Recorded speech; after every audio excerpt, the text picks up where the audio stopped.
This is mine. That's mine, but apparently it's not the final frontier, that's for marketing. Sorry. Yeah, that was my idea. So my idea for the title is The Mystery of Time. I think Martin wasn't too fond of that. Whatever, I'll stay on time. I make it short. I think... Sorry. To me, it's still a mystery. So I had to listen to your talk first. So I'll make it short, but if you guys have questions, because time is a really fascinating concept, just feel free to get to me afterwards. So, if we start, time seems to be really important, right? No one of us would get through our day without checking our phones or our watches all the time, and we just have to make sure we don't miss an appointment. So time is all around us, and in fact, time is one of the most used words in the English language. We're constantly running out of time, we have to run, so time seems to be really important, yet the nature of time really remains a mystery. So I'm a theoretical physicist, so by training I'm really interested in the nature of time, and this is why I want to talk about the two most important theories in physics and how they treat time. And if I'm talking about important theories of physics, I'm talking about quantum mechanics and the theory of relativity that make up the whole framework of modern physics. But before I dive into all the nitty-gritty of general relativity and quantum mechanics, let's just have a look at our familiar idea of time. Because we usually think of time as something that flows uniformly and equally throughout the universe, and we think of reality as flowing from the past through the present towards the future. So the past is something that's fixed, that's settled, that has definitely happened. The present is just our idea, our very own definition of now. And the future is going to unfold, and we still have so many possibilities. So this is the classical understanding of time. We have the past, we have the present, and we have the future. Now I want to challenge this classical idea of time, and we will start with the theory of relativity. Because Albert Einstein, who was one of the greatest physicists that there ever have been and probably ever will be, he realized that there's a deep connection between time, space, and gravity. And this is really curious, because if we're talking about our everyday notion of time, you wouldn't think of gravity, would you? Gravity is just a force that pulls us down and it makes things fall. Yet, Einstein realized that time and space are just not like these static entities against which the nature or the laws of nature unfold, but Einstein realized that time and space need to be merged into a four-dimensional dynamic fabric, which he called space-time, and our universe can actually be described by space-time. So this is how time enters into the very description of the universe in the form of space-time, and Albert Einstein's revolutionary idea or insight was that gravity is actually not a force, but gravity is a manifestation of the geometry of our universe. And this sounds maybe fancy, but the idea is simple and the idea is illustrated through this picture, which you probably can't see properly because it's too light. But the key idea is that space-time tells matter how to move and matter tells space-time how to curve. So you have these massive interstellar objects such as the Earth or the Sun or a black hole, and they really influence the shape of the universe, the shape of space-time, and space-time in turn influences the movement of these galactic objects. And let's zoom in onto our own planet, the Earth, and look at the role of time, because the close link between time and gravity results in a curious observation or curious fact, namely that gravity is influencing time and it is pulling and tracking on time, so that we actually have temporal phenomena that we have to take into account when living here or like navigating our world around us. So just as a fun fact, and I think this is just interesting to learn and to see, the core of the Earth is 2.5 years younger than its surface. Just because the core of the Earth is further down in a gravitational field than we are here on the surface of the Earth. And probably you've heard about that before, because this is the favorite example that physicists usually come up with. The global positioning system, GPS, like we're using it in our mobile phones all the time. And it only works because we realize that time is not static, time is not absolute, but time is actually dependent on where in the gravitational field you are. And when we're looking at the satellites circling around our planet, these satellites have to take into account that they are way further up in the gravitational field. And if we didn't take Einstein's theory into account, our GPS navigation system would be off like quite kilometers within just a couple of days. So this is the first important idea, or one of the two basic pillars that make up on the foundations of modern physics and our very best understanding of the universe around us, is that gravity is really a manifestation of the geometry of our universe. And when I talk about the geometry of our universe, I talk about the geometry of time. So it's curved space, it's warped time, and they are interlinked with gravity. This is one key idea. But of course, there's more to it, or more to physics than just relativity, because relativity describes the universe at galactic scales, like it's this cosmic scales. We're talking about black holes and gravitational waves and our solar system. But what if we're just zooming in on the smallest particles imaginable? And that's, of course, when we talk about quantum physics, which describes our world at the smallest scales. And this is really interesting, again, in relation to time, because how do we actually measure time? How do our phones and our clocks measure time? And if you look into the definition of 1 second, physicists or timekeepers actually use atoms to determine what 1 second actually is. So you can't think of the frequency of vibrations in atoms, because in a quantum world everything is kind of fuzzy and everything is vibrating. And the frequency of these vibrations of atoms are being used to define 1 second. So in a sense, atoms are tiny pendulums. And the quantum world really determines our very definition of what time is. You might have heard of Schrödinger's cat, and I hope you'll be able to see it, because this is this cat-shaped figure, and there's a lot of quantum mechanics, quantum mechanical equations written inside.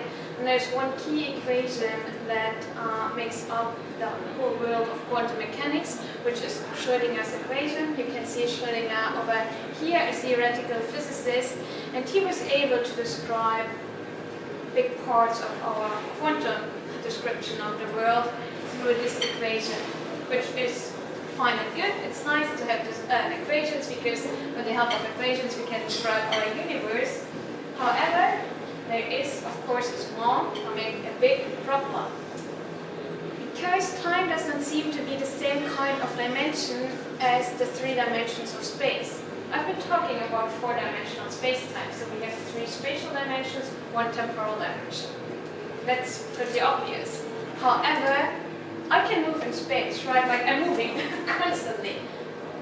But I can't help but grow older. So I have no choice but just move along the time dimension, along one direction. I can't go back in time. And no one has really managed to go back in time. So there seems to be a crucial difference between time and the 3 spatial dimensions. And now comes the problem, because even though on a global scale and in a relativistic description of our universe, we clearly see a distinction between space and time, we don't see this distinction in the quantum world. So we have a fundamental problem, because we can't really say what defines future and past when we just look at quantum mechanics. And to just put it slightly differently, the micro world does not distinguish between future and past. If we just look at Schrödinger's equation and all the equations that make up the framework of quantum mechanics, you can't tell the difference between future and the past. So you can't really tell if time even comes into the equations, or if time really makes a difference in the quantum world.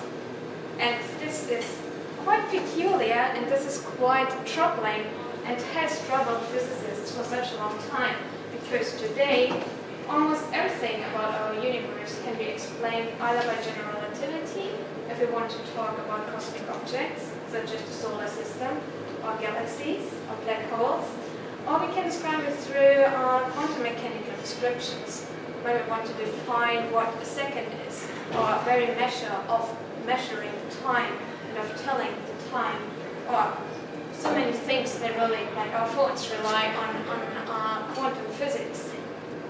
So we can describe quite a bit relying on these two theories and these two main pillars of our physical understanding of the world, yet those theories can't be combined, and the reason is that they treat time differently. So if you ask a physicist, if you ask me or any of your favorite physicists around, and maybe Cameron will be able to add something later on, if you ask a physicist, what is time? They won't be able to give you a definite answer, because physicists haven't figured out the mystery of time. We have a relativistic description of the universe. It's a beautiful theory. Albert Einstein was amazing at coming up with this theory. He describes time in a certain way, through space-time. We have a quantum mechanical description of the world, which is, again, amazing. Like, it has been proven, or at least it has been put to a test so many times, and always was an accurate description of our world. Yet we can't really reconcile the time notions in relativity and quantum mechanics.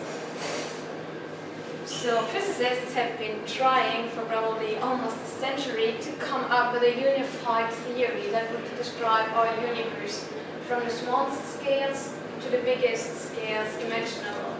And once we have that, we will also know the answer to the question, what is time? What is the mystery of time? And I promised you guys I would keep time, not going over it. So my last slide is really telling you physics is the science of change in time. Physicists use time to describe what's going on in the universe. That there's no consistent way of describing time, and time continues to puzzle us and to puzzle laymen and physicists alike. Because we're in the Matrix, or at least. So I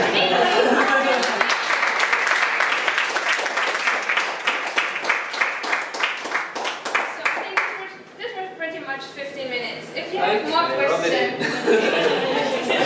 I've come up with more questions, and you can always just drop me a line. You'll find more. Just because you didn't know the answer. Time, when you go to space, time changes only relative to the Earth. Yeah, and any other massive object. So probably many of you have seen Interstellar. And in Interstellar, there's this spaceship and 3 astronauts, and 2 are going to this planet and then returning. And for them, like 1 or 2 hours have passed, whereas the 3rd astronaut has aged by 20 years. Yeah, the difference is really that there is a difference in where in the gravitational field you are. So we're not in, are we in space now? The whole Earth. Oh yeah, everything is in space-time. So we are in the universe, right? This is our definition of the universe. Everything that is around us, we are part of the universe. But do you know how to explain space? I've never heard of it. Oh, this is a good question, and I might give another talk about that, because again, there are different theories and different hypotheses what space could be. But yeah, fair enough, I have to grant you this, both space and time are quite puzzling.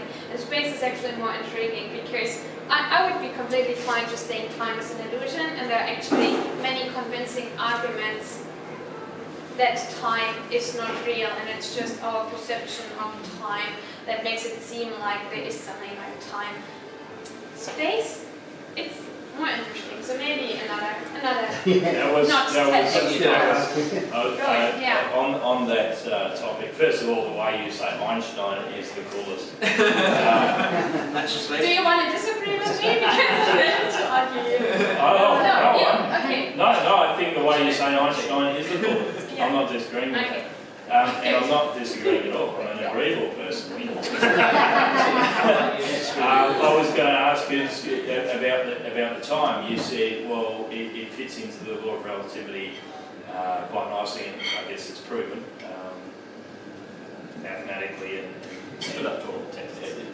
I use GPS all the time and it works pretty well. So how have they not been able to couple quantum physics with any sense of time? How can they not? Why does it not apply?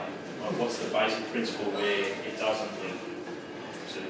Okay, so there are several problems when you try to reconcile relativity and quantum physics. And just looking at quantum physics, I mean, you have the background, you have a basic idea of how we use equations to describe the nature of the phenomena that we try to describe.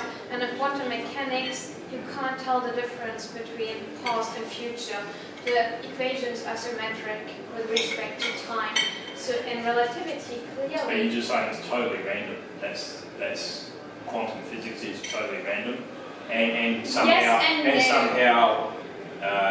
Einstein physics is moving in that direction. The problem with Einstein's idea is that it is still within the scope of classical physics, and we know that our world fundamentally is a quantum world. So a problem that comes with Einstein's theory of relativity is that we try to integrate it into a quantum mechanical description of the world, and we haven't figured that out. And I'm not sure if you've heard about quantum field theory, which is basically just a quantum field theory, which is a fancy version of quantum mechanics. It's a lot more interesting than quantum mechanics. And if you try to merge general relativity and quantum field theory, you just get nonsensical answers. There are so many. It's like two puzzle pieces, and you know they're supposed to fit, but you can't make them fit. And you can use force, and you can try to be sneaky. And there's so many ways of trying to fix the pieces, but they just won't fit. And string theory fits into quantum physics, doesn't it? String theory, yeah, it would be, it would supersede both theories in a way, because we need to find a theory that unifies it, and in unifying we would have general relativity as one special case and quantum mechanics as another special case. So string theory is a good candidate for trying to integrate general relativity within quantum mechanics. And just once last then, the idea is that then gravity and space-time would emerge from a quantum mechanical description, such as our real world, because quantum mechanics is pretty fuzzy and there's so much probability, we can't really tell what's going on until we measure it.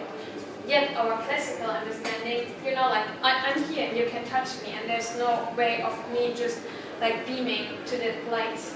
So there is this emergence from a quantum mechanical probabilistic description of the world to a classical deterministic description, and in the same way physicists hope to recover general relativity as an emergent theory that comes from a unified theory. Thanks. There's a YouTube channel that likes to take concepts and they break it down at different levels. So, for example, there's so many YouTube channels. Yeah, exactly. But this one will take a concept and they'll break it down to a kid, high school student, university student, professional. I won't lie, I can't speak for everyone else, but this went over my head. Yeah. What degree or level has this been pitched at?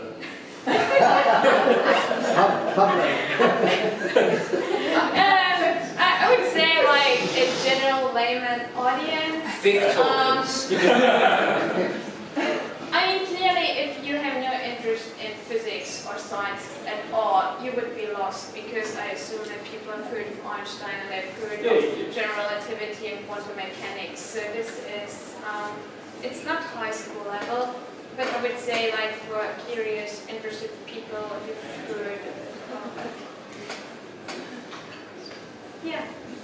So, if there's no time, that's Which is real. one theory, there might be Yeah. no time at all. But if there is no time that's real, then how do we know what's real in terms of truth, for example?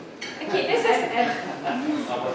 See, okay, two ways I can respond. First of all, how do we know what's real and what's the truth? This is metaphysics and philosophy, right?